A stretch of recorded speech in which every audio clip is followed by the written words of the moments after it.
Hey folks, Garrett here. Sorry I'm going all webcam on you today. My camera is deciding to be a little weird. But today I'll be reviewing a special figure. As you can see, I'm kind of wearing him. I'll just straighten it out here. Wearing him on my shirt. And when did we get that, Jennifer? 3 years ago. Yeah, at that flea market. Yeah. Anyway, we got this shirt 3 years ago at the flea market, and I really like it. Another one to add to the collection. A lot better than a durian. But today I'll be reviewing a character based off this.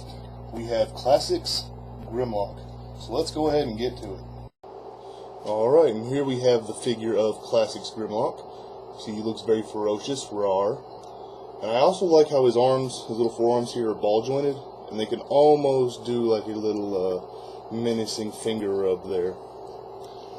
Has great posability. The head can move up and down. The mouth can close with some really nice teeth in there. He does have some waist articulation just due to transformation. Legs are really good. You can't see that leg. Legs are really good. All these different kinds of joints like a T-Rex should. Then he has his tail here that can go on, just like so. He really does invoke the G1 Grimlock. Has the same basic colors. This big gun on his back, not so much.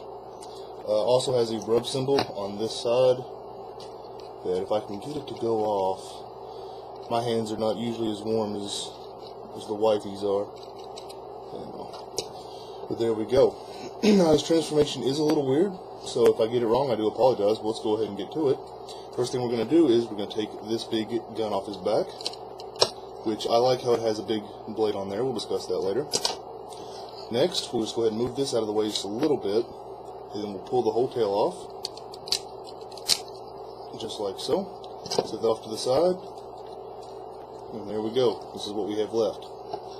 Now, his front end here and his mouth will form his legs and feet, so I really, really hope he doesn't step anything like Slag's Dino Duty and then transforms into beast mode. He'd be tasting that for a month.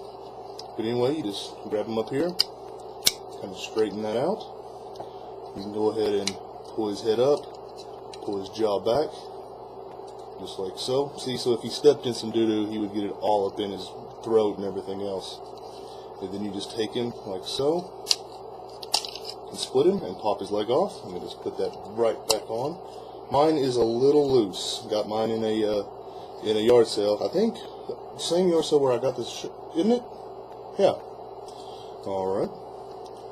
So there we have his lower section done. Now we just need to work on this top section here, and all of this is a little weird. What we're going to do is basically turn the head this way, because right over here is his chest. And you just take that, rotate it around, just like so,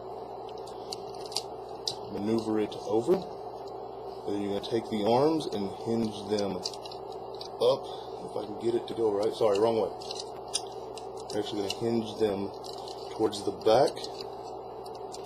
You can get it to stick in there. You can get it twisted all the way around. There we go. Then you hinge this one to the front. And there we go. Rotate his head around. Bring his arms down.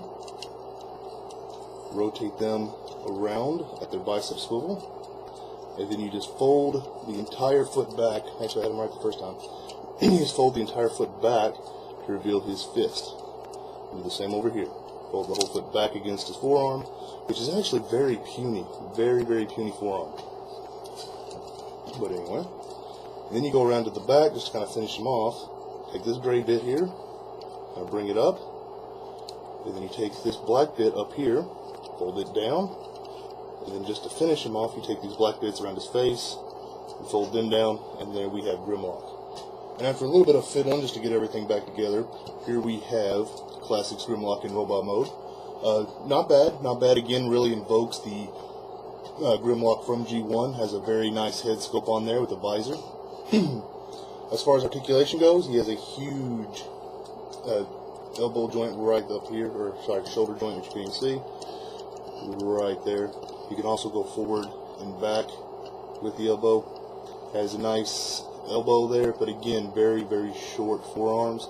And then he has all this hanging off the bottom, which I guess he could use as a weapon if he wanted to, but I'm not a big fan of. He does have a waist, so he can turn around. It's actually more of a mid-torso, and if you spin it around too far, he actually becomes lopsided. So yeah, but at least it's there. You can somewhat give the impression that he's turning. His ball-jointed hips, as you saw earlier, where he fell apart. Then he has a knee that's way up here. You can see. He's got these really big boots on, and then again he's got these dino mouths as feet.